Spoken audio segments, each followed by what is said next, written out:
Hello guys! Ngayon tuturuan ko kayo kung paano baguhin ang language sa Roblox. Una, pindutin ang ating Roblox application. Then, ayan, wait lang natin. Then, kapag nandito na tayo sa ating Roblox, kung mapapansin nyo sa baba yung nakasulat na more. Eto siya sa parting kababaan sa right side. Eto, pindutin lang natin yung more. Ayan, then kapag napindot nyo na, nandito na tayo. So, ang gagawin lang natin is i-scroll down lang natin.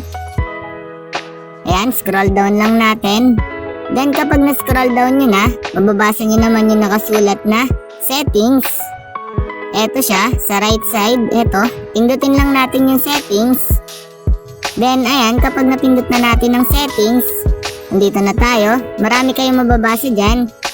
Pero ang pipindutin lang natin dito is ito, account info. Eto siya, pindutin lang natin. Ayan. Then kapag napindot nyo na itong account info, pumunta na tayo dito. So ang gagawin lang natin kapag nandito na tayo sa account info, scroll down lang natin. Ayan, scroll down lang natin. Then kapag na-scroll down nyo na, mababasa nyo na dito yung language. Ito siya. Ito, kung mapapansin nyo, nasa baba ng language is English. So, gagawin natin is babaguhin natin. Pindutin lang natin ito. Ayan, then kapag napindot nyo na, kung mapapansin nyo, nakapindot siya is sa English. Ayan, marami kayong makikita dito na language. Kung anong gusto nyong ipalit sa language nyo dito sa Roblox, yan, madami dyan. Scroll down nyo lang. Yan, marami naman kayong makikita dito. Pero ang pipiliin ko dito is itong Espanyol. So ang gagawin ko para mapalitan ng aking language is pipindutin ko lang ito.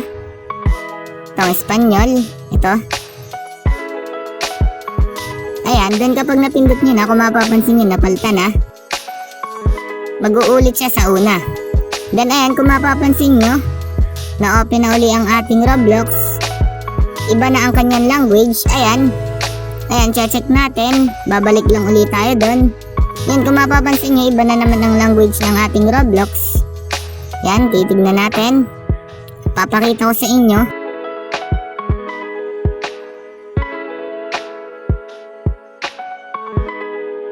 Ayan, kung mapapansin nyo, Espanyol na ang nakasulat.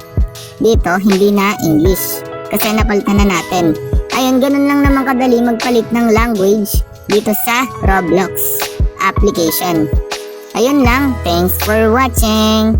Subscribe for more videos like this. Thank you.